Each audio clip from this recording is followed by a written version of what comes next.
Hola, muy buenos días. Qué bueno que estés ahí una vez más acompañándome en la lectura de la palabra de Dios. Gracias por abrir tu casa y tu corazón en esta mañana y permitir que Dios nos pueda hablar una vez más a través de su palabra.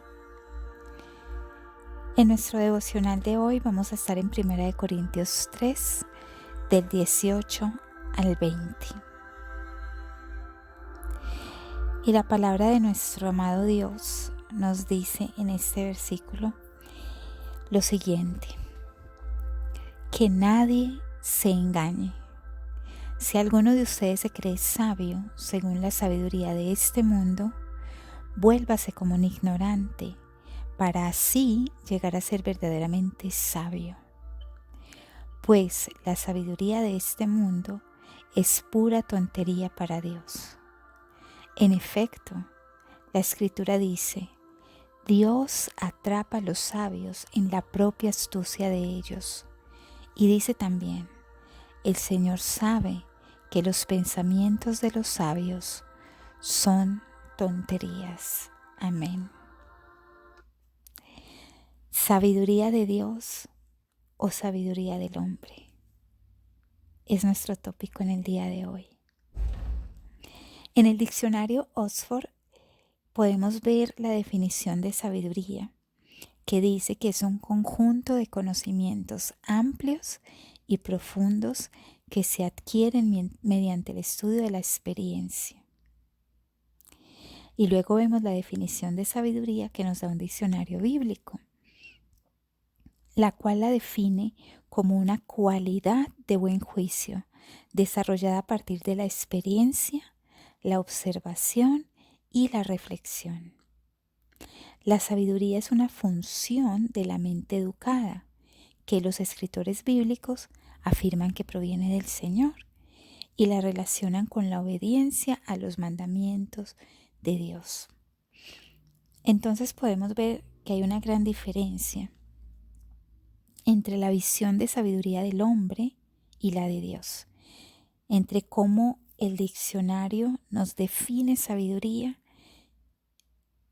y cómo los sabios bíblicos nos definen la sabiduría. Para el hombre la sabiduría viene del conocimiento y de la experiencia, mientras que para Dios viene del buen juicio, de la observación, de la reflexión y del temor a Dios. Hace poco yo estuve escuchando un conversatorio que me llamó muchísimo la atención y me puso a pensar en las ponencias ahí expuestas. Había personas especialistas en diferentes áreas. Todos ellos eran profesionales y con un currículum bastante, pero bastante amplio. Cada uno utilizaba un lenguaje bastante especializado y decoroso, tanto así que en algunas ocasiones se me dificultaba entender lo que ellos estaban hablando. Los tópicos fueron variados y bastante interesantes, pero hubieron algunas cosas que llamaron muchísimo mi atención. Y era que la mayoría de ellos consideraban que sus ponencias eran las más importantes. Casi que después de terminar la explicación que daban, había que poner un punto detrás de lo que ellos habían dicho. Y aunque en ciertos puntos del conversatorio se manejaron temas que no eran directamente su especialidad, ellos daban su opinión utilizando términos como: no, esto es obsoleto, la manera en que lo han hecho no es la correcta, debe de hacerse de tal manera, o que el escritor tal dijo X y Y que como ese escritor lo había dicho así era como debía de hacerse, etc. Y realmente me di cuenta de que el conocimiento que ellos tenían de una u otra manera los había enorgullecido. Y era claro y notorio ver que, bueno, con ciertas excepciones, se notaba que la humildad estaba ausente. Y los temas del conversatorio creo que pasaron casi a un segundo término. Y ahora era más bien como una exhibición de conocimientos lo cual yo llamaría más bien una exhibición de egos. Y esto me recordaba mucho lo que dice la palabra en 1 Corintios 8, que el conocimiento hincha el orgullo, en tanto que el amor edifica a la comunidad. O como lo dice otra versión, el conocimiento envanece, pero el amor edifica. Y de ese conversatorio pude darme cuenta y podía reflexionar acerca de que eso era un reflejo de la sociedad de hoy en día, en donde cada uno considera que su conocimiento lo ha llevado a un cierto estatus que le permite sentirse que su palabra es más valiosa que la de los demás. Una sociedad en donde se ha avanzado tanto en la ciencia, el conocimiento, que ha llevado al hombre a que se sienta al nivel de Dios, a punto de cuestionar lo que Dios ha hecho o ha dicho. Y consideramos que nosotros tenemos una mejor idea de lo que el mundo debería de ser. El hombre ha llegado a un punto de pensar que puede enseñarle a Dios, que puede guiarle y mostrarle cómo manejar su creación y el mundo que Él creó. El hombre desafortunadamente ha derrumbado muchísimos valores y principios fundamentales para él poner sus propias reglas y sus propios pensamientos, no solo del mundo y de los seres humanos, pero también de la esencia de Dios.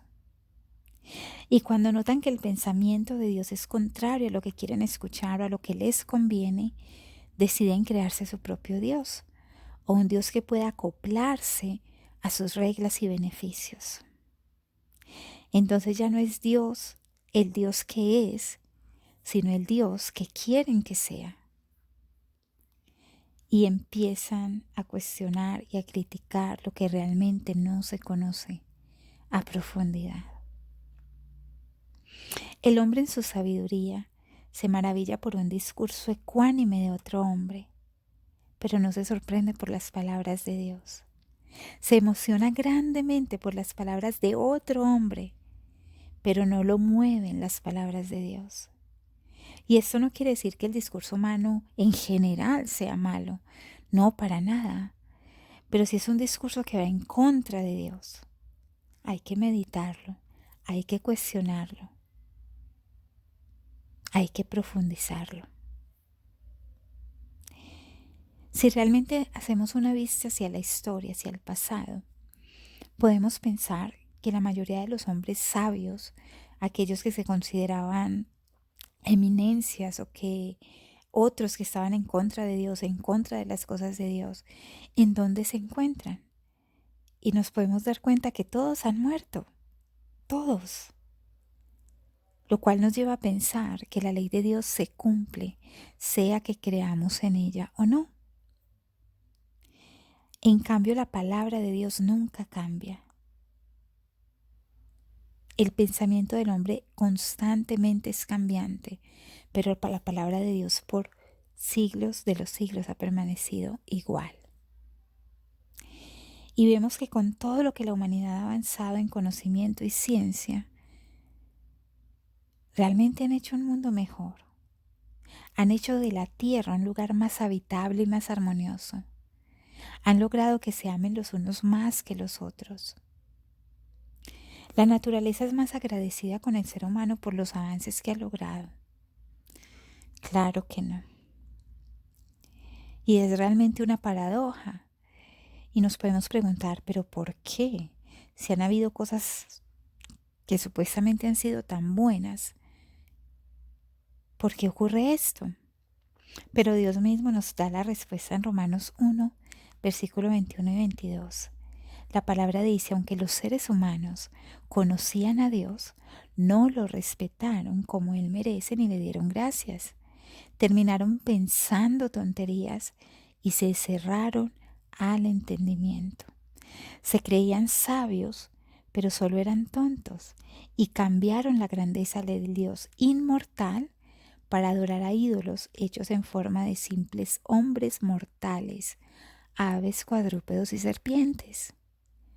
Ya que la gente creyó que no era importante conocer a Dios, Él los dejó que siguieran pervirtiendo su mente y terminaron haciendo lo que no debían. Esta es la respuesta que la palabra nos da ante la paradoja de esta sabiduría que se nos está presentando hoy en día. En Santiago 3, del 13 al 17 podemos leer que dice que ¿quién es sabio y entendido entre vosotros? Que lo muestre por la buena conducta, según sus obras, en sabia mansedumbre. Pero si tienen celos amargos y contención en vuestro corazón, esta no es una sabiduría que viene de lo alto, sino que es terrenal, animal y diabólica. Pero la sabiduría que es de lo alto es primeramente pura, después pacífica, amable, benigna, llena de misericordia y de buenos frutos, sin incertidumbre ni hipocresía. ¿Qué nos dicen estos versículos? Que no toda la sabiduría es buena y no todo conocimiento viene de Dios. Para poder distinguir entre lo uno y lo otro, es precisamente necesario que conozcamos lo que dice la palabra de Dios. Tanto es así que Dios es enfático y nos guía a que la leamos constantemente, a que meditemos en ella de día y de noche. Hay algunos textos que dice hasta comerse la palabra en un sentido figurado. Así como decía Jesús, que el hombre puede vivir de cada palabra que sale de la boca del Señor. Entonces es importante conocer lo que la Biblia dice y así poder crear un colador espiritual para poder grabar en nuestra mente y en nuestro corazón lo que ahí dice y practicarlo con nuestra vida diaria. Es muy difícil saber distinguir entre una sabiduría y la otra si tú no conoces la palabra de Dios. Y es fácil podernos dejar que la corriente de la sabiduría del mundo nos arrastre, nos lleve, si no tenemos el conocimiento correcto. No es lo mismo saber que ser sabio, ni tampoco es lo mismo conocer que ser entendido. Y el mundo como va avanzando, cada vez más nos veremos forzados a tomar decisiones y a escoger bandos, como dirían algunos, o la sabiduría del mundo o la sabiduría de Dios. Y cada quien escogerá. Ahora, no toda la sabiduría del mundo es mala. Hay cosas demasiado interesantes y hay sabiduría del mundo que nos ha ayudado a avanzar increíblemente en medicina, en conocimientos arquitectónicos. O sea, hay temas, porque el hombre, al ser creado a imagen y semejanza de Dios, también crea, también tiene la posibilidad de ser creativo. Y hay avances muy buenos, pero no toda la sabiduría del mundo conviene. Y es ahí donde nosotros tenemos que abrir los ojos. No todo porque suene bonito conviene. No todo porque suene bonito es bueno. Y tenemos que entender, mira lo que dice el versículo que acabamos de leer. Hay sabiduría que es diabólica, porque no viene de lo alto, es terrenal. Nuestro Padre amado es un Padre que es un caballero. Él no entra por la fuerza ni obliga a nadie a que le crea. Pero tenemos que ser conscientes que creamos en lo que creamos o en quién creamos. Cada uno de nosotros debe de cargar las consecuencias de esta decisión. Pero Dios nos aconseja que le creamos a Él. Y es mi consejo también para ti y para mí en el día de hoy. Conviene creerle a Dios y conviene buscar la sabiduría de Dios. Amén. Que Dios te bendiga.